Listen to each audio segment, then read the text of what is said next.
The parking lot of Millbrook Elementary School was full, not of cars, of people. They stood shoulder to shoulder in the June morning heat, hundreds of them, spilling from the asphalt onto the grass, onto the sidewalk, all the way to the corner of 5th Street. A high school marching band was playing something warm and triumphant, brass horns catching the sunlight. A hand-painted banner stretched between 2 oak trees, white bedsheet letters in blue paint. 31 years of showing up. Thank you, Mr. Earl. And at the center of all of it stood Earl Moses Washington, 64 years old, gray uniform, freshly pressed, black work boots, resoled twice. He was holding a cardboard box against his chest, 1 spare pair of gloves, a pocket Bible, a photograph of his late wife Dora, and a small cactus in a plastic cup. His broad shoulders were very still. His hands were shaking. He had not cried since Dora's funeral. He looked out at the crowd, and his mouth opened slightly, like a man trying to find a word in a language he'd forgotten. A woman near the front, the one who ran the dry cleaner on 5th Street, the one who had pressed his uniforms for 20 years, caught his eye and pressed both hands to her heart. A little girl with 2 braids pushed through the crowd until she reached the front, and she looked up at him with a gap-toothed smile that could have cracked stone. Earl looked down at the box in his arms. He looked back up at the banner. The band kept playing. Something moved across his face that had no name. Nobody organized this. Nobody sent out invitations, or booked a venue, or hired a coordinator. It started the way the most important things always start, quietly, in private, with one person who decided that someone else deserved to be seen. That person was 9 years old, but to understand how a Tuesday morning in June turned into something that would be talked about in that neighborhood for the next 30 years, the story has to go back 6 weeks. Back to 4:47 in the morning, a rattling coffee maker, 2 scrambled eggs, and a man who had never once, not in 31 years, pressed the snooze button. Back to the beginning. Before we go any further, drop a comment right now and tell us where in the world you're watching from. And if you haven't subscribed yet, do it now, because tomorrow's story is one you will not want to miss. 4:47 a.m. The alarm clicked, not buzzed, clicked, and Earl Moses Washington was already awake. He had not used the snooze button in 31 years. He saw no reason to start now. The apartment was quiet in the particular way of early mornings. The building settling, a pipe somewhere ticking with heat, the muffled sound of a truck on the street below. Earl moved to the kitchen in the dark, muscle memory guiding him past the chair, past the table where Dora's sewing basket still sat, untouched, exactly where she'd left it 4 years ago. He did not look at it. He never looked at it directly. The fun is just beginning. Tell us what city you're from in the comments. And don't forget to like and subscribe. The tension is rising. Who's watching from where? Like and subscribe to the channel. More to come. Tell us in the comments who's from which country and give us a like and subscribe. The plot thickens. Let's check our geography. Tell us where you are now, give the video a thumbs up, and subscribe. We're just warming up. Tell us where you're watching from. Give the video a like and hit the subscribe button. The climax is near. Share where you're from, like, and be sure to subscribe. Events are unfolding rapidly. Write your city in the chat, give it a like, and subscribe so you don't get lost. The juiciest part is yet to come. Let's get started. Get to know each other. Where are you from? Like and subscribe right now. The suspense is building. Tell us where you're watching this episode from, and reward us with a like and a subscribe. The excitement is running high. Tell us what city you're from now. Give us a big like and subscribe to the channel. But he always knew it was there. The Mr. Coffee Maker rattled on its last cycle the way it always did. Earl stood at the counter. He never sat for breakfast, not since the table became Dora's table, and ate 2 scrambled eggs and 1 piece of wheat toast with butter, washing it down with orange juice from concentrate. On the refrigerator, her photograph.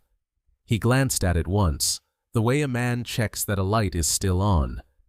The walk to the bus stop took 11 minutes. He passed Mr. Yusuf's corner store, and Mr. Yusuf nodded from behind the glass, and Earl nodded back. That was enough. Some mornings, that small exchange was the first human contact of his day, and neither man felt the need to make it larger than it was. He arrived at Millbrook Elementary 22 minutes before the first bell. Always. The school smelled different in the early morning, industrial cleaner underneath something older, chalk dust and cafeteria steam, and decades of children. Earl unlocked the supply closet, checked his cart, arranged his mops the way he preferred, wet on the left, dry on the right. Then he propped open the gym door so the morning light could come in. He had done this every single day for 31 years. Nobody had asked him to. He just knew the light made the gym feel less like an institution. Priya Anand found him in the second-floor hallway at 7:15, her canvas tote bag over one shoulder, her thermos of chai already half empty. Quote, 1, quote, 2. He was straightening a bulletin board that was already almost straight. Quote, 3, quote, 4. She paused. She said it the way people say things when they mean something slightly larger, then kept walking. At 9:40, a folded paper triangle appeared under the supply closet door. Earl crouched down and picked it up. He unfolded it carefully, smoothing the creases with his thumb. Inside, in purple crayon, was a drawing of a stick figure holding a mop, surrounded by smaller stick figures, a lopsided sun in the corner. Underneath, in careful, uneven letters, "You are the best part of school. Destiny Okafor. 3rd grade. Gap-toothed, always watching." Earl read it twice. He folded it back along its original creases and slipped it into his breast pocket. Then he heard something he was not supposed to hear. 2 voices. Around the corner. The word outsourcing floating down the empty hallway like smoke. Earl went very still. The letter arrived on a Thursday. Earl found it between a water bill day. Earl found it between a water bill and a grocery circular, plain white envelope, the school district's logo in the upper left corner. He set his bag down by the door, carried the envelope to the kitchen counter, and opened it standing up, the same way he did everything in this kitchen. The language was careful and bloodless. Position elimination. Facilities management restructuring. Effective end of current academic term. There was a number at the bottom. Severance. $2,800 for 31 years. Earl set the letter down next to the coffee maker. He stood there for a long time. The refrigerator hummed. Dora looked out from her photograph. Outside, a car passed slowly, its radio leaking something with a heavy bass line, then fading. He folded the letter back into the envelope and put it in the kitchen drawer under the takeout menus. Then he went to bed. Sunday came. 7 p.m. Earl dialed first, always. "Hey, Dad!" Marcus's voice, warm and slightly distracted, the way it got when he was still half looking at a screen. Quote 9, quote 10, quote 11. Earl leaned against the window frame, looking down at the street. Quote 12, quote 13. A pause. Quote 14. Quote 15. Quote 16, 17. Another pause. Quote 17. Quote 18. Quote 19. Quote 20 wows. After he hung up, Earl sat in the chair by the window for 45 minutes. He did not turn on the television. He watched the streetlight come on below, watched a woman walk a small dog along the opposite sidewalk, watched the corner store go dark when Mr. Yusuf locked up for the night. He allowed himself one feeling about the letter, something heavy and shapeless that he couldn't quite name, and then he put it away. The next morning, he went to work. Priya noticed something was different on a Wednesday, 12 days after the letter arrived. She was walking the second-floor hallway with her tote bag and her thermos, and Earl was coming the other direction with his cart. He passed the bulletin board outside room 7, the one he straightened every single morning, and kept walking. He didn't even glance at it. She stopped. She watched him go, his rubber soles quiet on the tile, his shoulders set and straight. She didn't say anything. Not yet. That afternoon, another folded paper triangle appeared under the supply closet door. Earl opened it at his cart. This drawing was different from the others. Destiny had drawn him in the center, mop in hand, children all around him, a wide yellow sun overhead. And at the bottom, in letters she had clearly worked hard on, pressing the crayon so firmly the paper was almost worn through. You are the best part of school. Earl read it 3 times. He did not put it in his breast pocket. He took it home that evening, smoothed it flat against the counter, and taped it above the kitchen sink, next to the crayon card that had lived there for 2 years. 2 children. Both of them saw him more clearly than anyone in that glass-walled office downtown ever had. Superintendent Gerald Holt arrived at Millbrook on a Tuesday morning in a charcoal suit that cost more than Earl's monthly salary. His shoes clicked against the entrance hallway tile, hard leather soles, the kind that announce a person before they arrive. He had 2 administrators with him, both carrying clipboards, both walking slightly behind and slightly faster than was comfortable. A walkthrough, they called it. Holt did them twice a year. He had never once, in 11 years as superintendent, learned the name of the man who cleaned these floors. Earl was coming out of the supply closet when they turned the corner. He stepped to the side, pulling his cart with him, making room. Holt walked past without looking up from his phone. One of the administrators nodded vaguely in Earl's direction. The other didn't notice him at all. Earl watched them go. Then he went back to work. Priya saw the whole thing from the doorway of her classroom. She stood very still, her thermos warm in both hands, and watched Earl push his cart down the hallway in the opposite direction from the superintendent's group. 2 worlds moving through the same building without ever touching. She went to find her colleague Janet at lunch. The staff room smelled of burnt microwave popcorn and old coffee, the kind that had been sitting on the burner since morning. Janet was eating a sandwich at the corner table, grading papers with one hand. Did you see the walkthrough? Priya set her thermos down. Briefly. Janet didn't look up. Quote, 23, quote, 24. Priya stopped. Quote, 25, quote, Janet looked up now. Quote, 26, quote, quote, 27, quote. She wrapped both hands around her thermos. Quote, 28. Quote, 29. Quote, 30. Janet put her pen down. The fluorescent light above them flickered once, then steadied. Janet hesitated. She said it quietly, like the words themselves were something to be careful with. Priya stared at her. The bell rang for afternoon classes. Chairs scraped, the staff room filled with movement and noise. Priya picked up her thermos and her tote bag and walked back to her classroom. But she didn't teach well that afternoon. She kept looking at the hallway through the narrow window in her door, watching Earl move past with his cart, steady and unhurried, the way a man moves when he has decided not to let anyone see what he's carrying. After the last student left, she walked to the staff room one more time. The notice had been pinned to the corkboard beside the sign-up sheet for the spring potluck. Small, typed, official. Facilities Management Transition. Effective June 14th. Priya read it once. She sat down in the nearest chair. The room smelled of burnt popcorn and cold coffee. She thought about 31 years. She thought about 2 drawings taped above a kitchen sink she had never seen but could somehow perfectly picture. She took out her phone. Priya started with the parent Facebook group for Millbrook alumni. She posted carefully. No accusations, no drama. Just a question.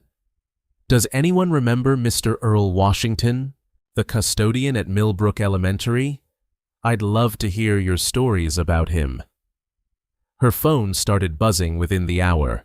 The first call came from a woman named Keisha, 29 years old, a pediatric nurse working the night shift at County General. Her voice was steady until it wasn't.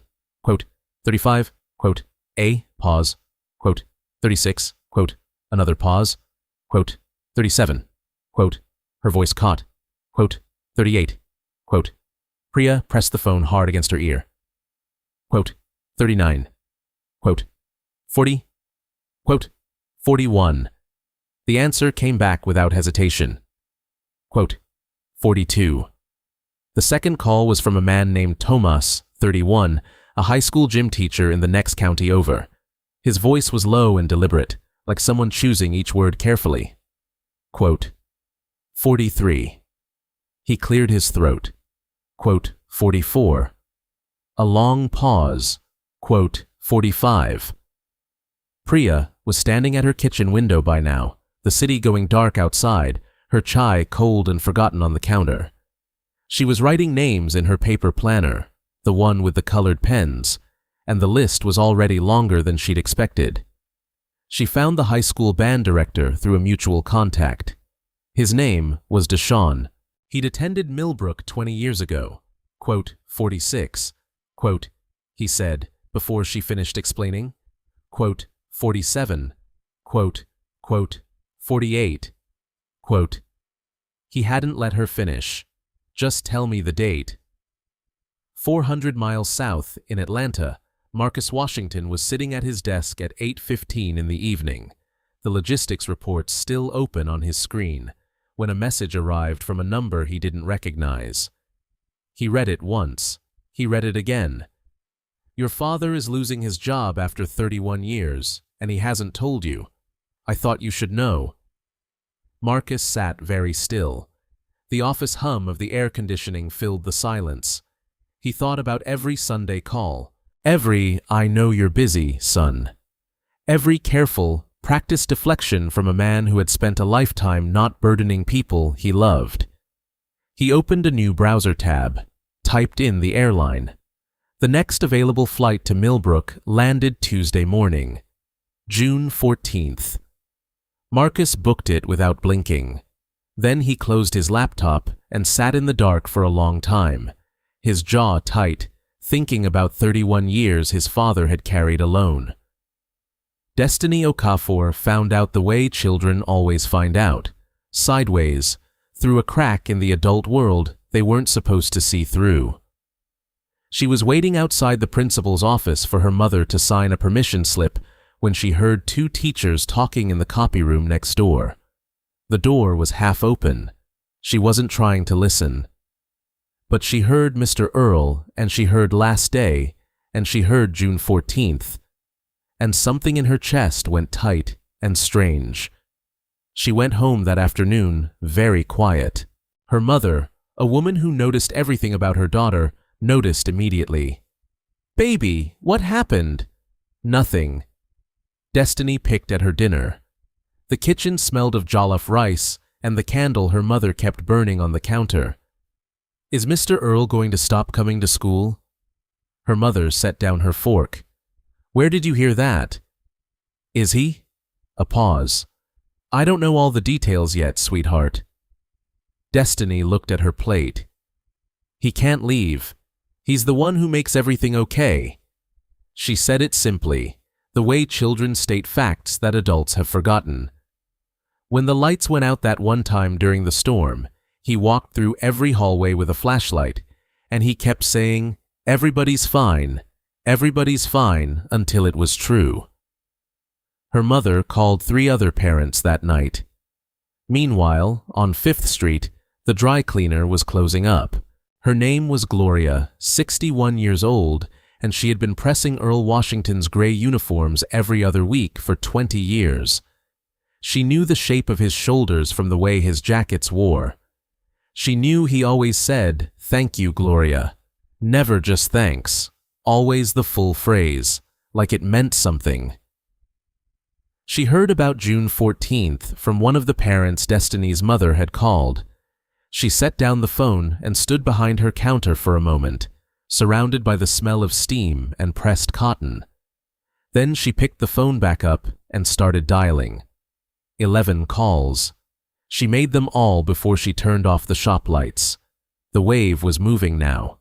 Quiet, broad, unstoppable, the way water moves before anyone on shore can see it. And Earl knew none of it. He was in the supply closet that evening, crossing another day off the small calendar he kept on the shelf above the cleaning solution. 18 days left. He drew a neat line through the number with a ballpoint pen, the same way he'd done it every evening for the past 3 weeks. Then he locked the closet, returned his cart to its place, and walked to the bus stop in the blue-gray dusk. On the bus home, a child 2 rows ahead dropped a crayon, and it rolled all the way to Earl's boot. He picked it up, purple, the paper wrapper half peeled, and walked it back to the little boy, who grabbed it without looking up. Earl sat back down. He looked out the window at the neighborhood passing by.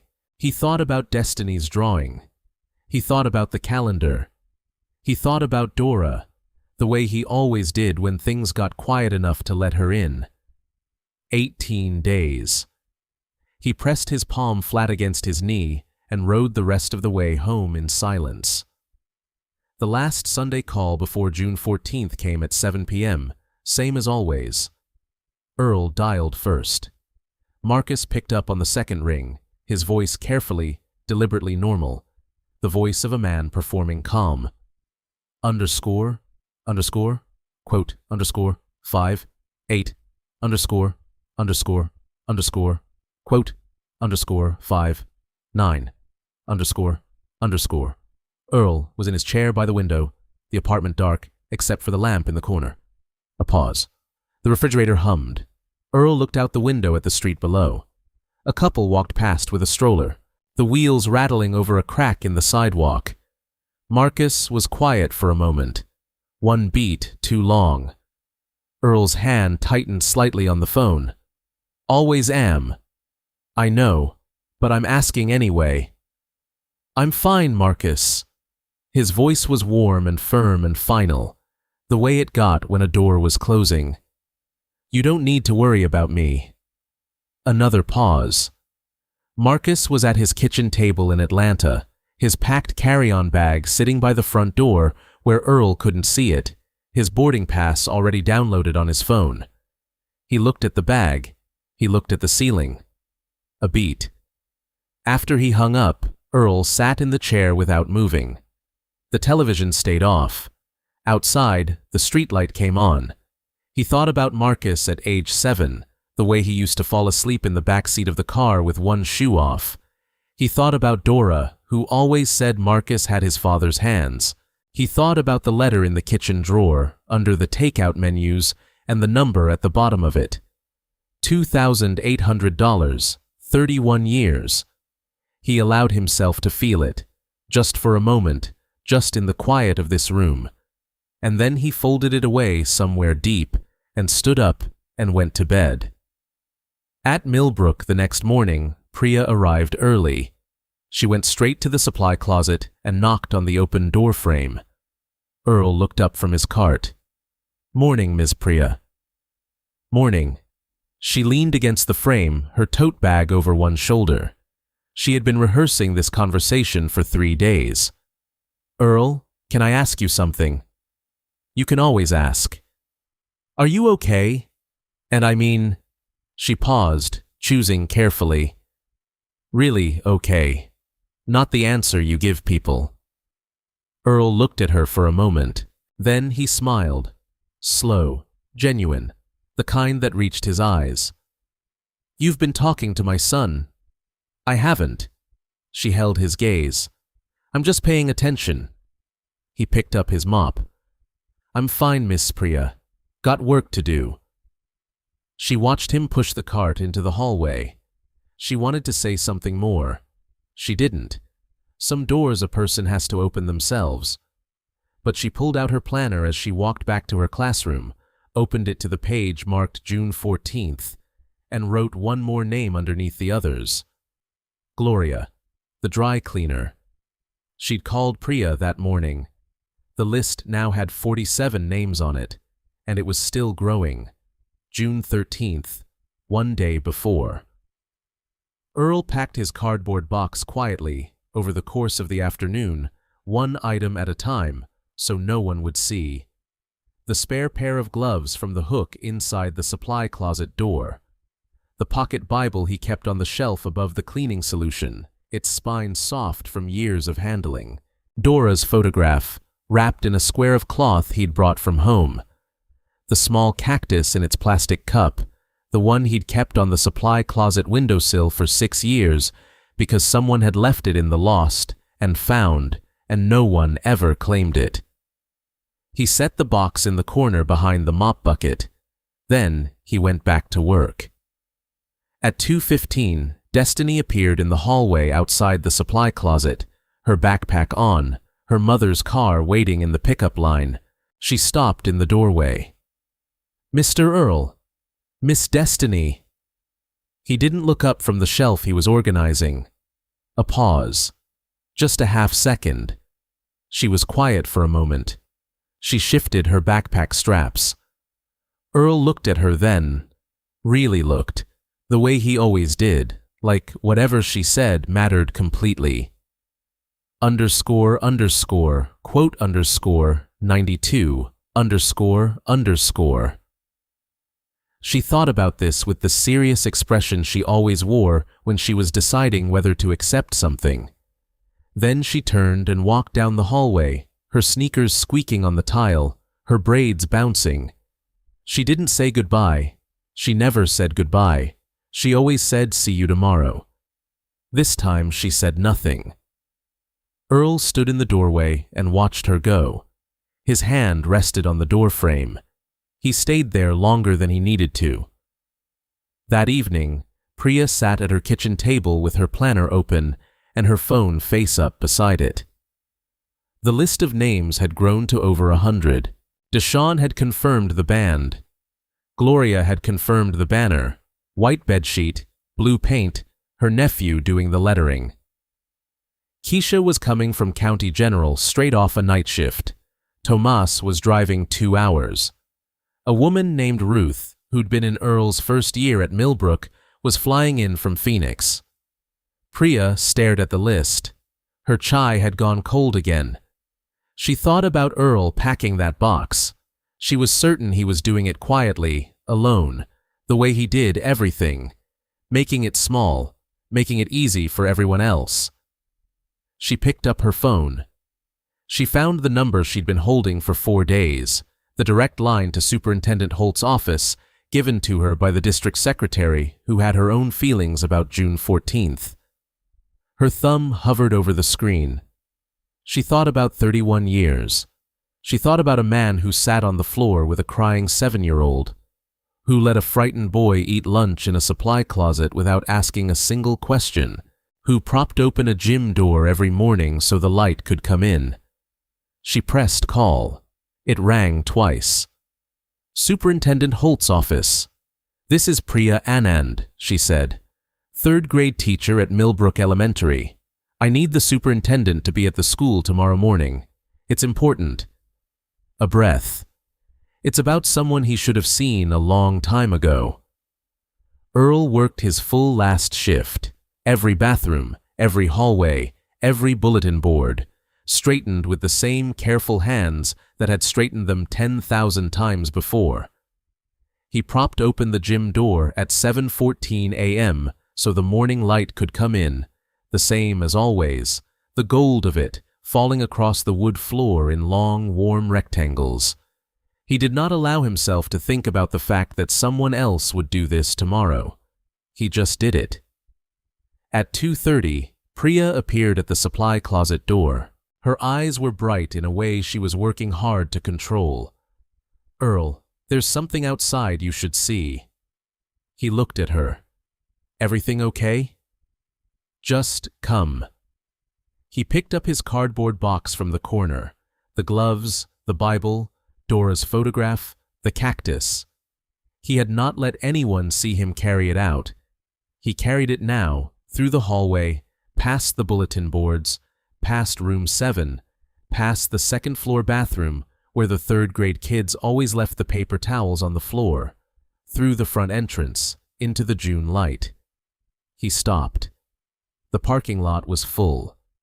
Not of cars, of people, hundreds of them, shoulder to shoulder in the morning heat, spilling onto the grass and the sidewalk and all the way to the corner of 5th Street.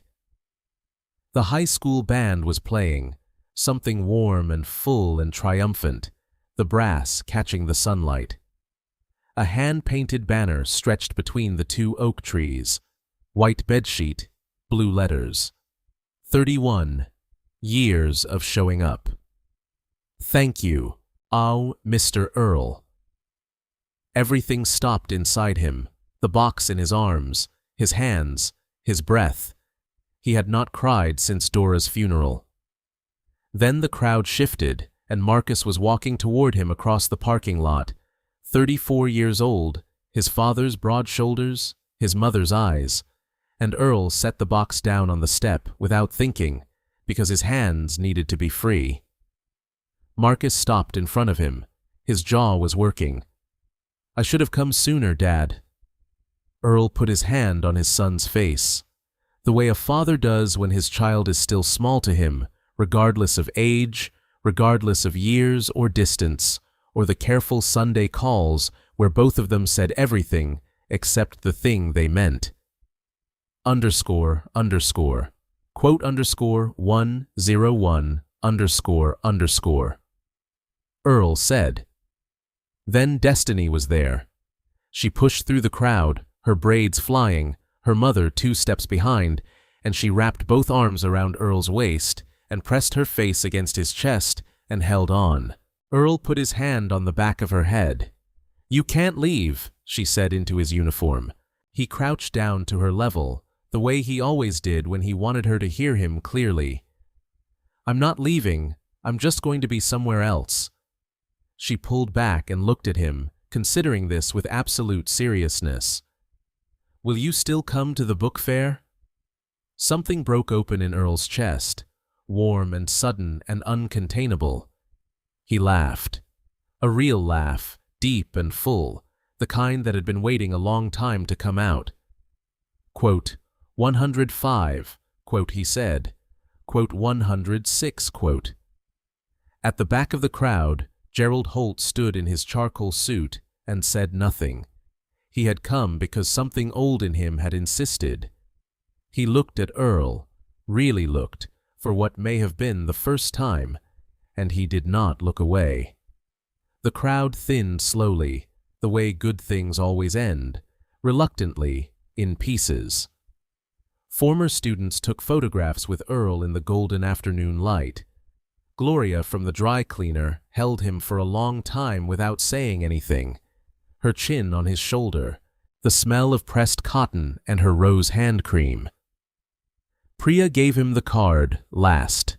Thick envelope, slightly bent at the corner, every current student at Millbrook inside it. 247 names. Crayon, marker, careful cursive, one name written entirely in purple glitter glue that came off on Earl's thumb. He read every single one. That evening, Earl and Marcus walked to the bus stop together. Marcus had booked a hotel 2 blocks away. He was staying a week. They sat on the bench in the blue dusk, the neighborhood settling around them, the dog barking behind the fence down the street, Mr. Yusuf's lights going dark one by one. Marcus looked at his father. Underscore, underscore, quote underscore 107. Underscore, underscore. Earl was quiet for a moment. He looked down the road toward the school, its brick face going gray in the fading light. Quote, 108, he said. Quote, 109. Marcus nodded slowly. Quote, 110. He stopped, started again. Quote, 111. Earl looked at him. Quote, 112. The bus came. They wrote it together in comfortable silence, the city moving past the window, lit and alive. 6 months later, Earl Washington was volunteering at Millbrook Elementary twice a week. He came on Tuesdays and Thursdays, in his own time, in his own clothes, a clean flannel shirt, his resoled black boots. He helped in the library. He fixed things that were broken. He propped open the gym door so the morning light could come in, because nobody else remembered to do it, and the room felt wrong without it. Destiny Okafor won the school writing contest in November. Her essay was titled, "The Man Who Made Everything Okay." She dedicated it, in careful cursive at the top of the first page, to Mr. Earl Washington, who always showed up. Her teacher read it aloud to the class. 3 parents cried at the holiday showcase when Destiny read it from the small stage in the gym, her 2 braids neat, her gap-toothed smile steady and proud. Earl sat in the 3rd row. Marcus sat beside him. Gerald Holt quietly signed the paperwork restoring Earl's full pension benefits the week after June 14th. He told no one. He put the signed document in an envelope and mailed it to Earl's apartment on the 3rd floor, the building that smelled of old carpet and someone else's cooking. Earl opened it standing at the kitchen counter, the same way he opened everything. He read it once. He set it down next to the coffee maker. Then he looked at Dora's photograph for a long moment. Quote, 113, he said quietly. Just that. Okay. On the refrigerator, next to her photograph, he taped Destiny's essay. 2 people who saw him clearly, both still there. Showing up is not a small thing. It never was. Earl Washington showed up for 31 years, and when the world finally looked back, it showed up for him. If this story moved you, hit the like button and subscribe. Every story here is made for people who believe quiet courage deserves to be seen. Tell us in the comments, what would you have done in Priya's place? And next time, we have a story about a crossing guard who worked the same corner for 40 years, and what the neighborhood did when they found out why.